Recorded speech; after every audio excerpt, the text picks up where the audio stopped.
ঠান্ডায় নাকটা লাল হয়ে গেছে।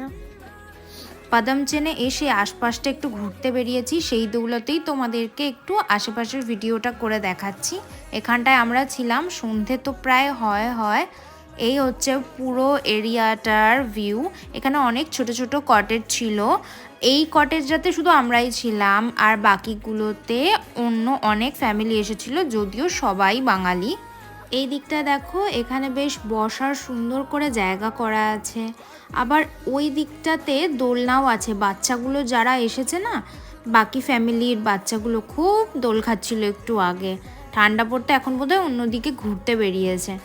আর ওই যে দিকে, ওই উপরে, ওখানে আমরা একটু আগে খাওয়া দাওয়া করলাম। ওই জায়গাটা না কিচেন, যাদের হোমস্টে তাদের কিচেন ওখানে। কিছুক্ষণ আগে ওখানে ডাল ভাত, ডিম, স্কোয়াশের তরকারি সয়াবিন দিয়ে আর পাঁপড় ভাজা খেয়ে এলাম।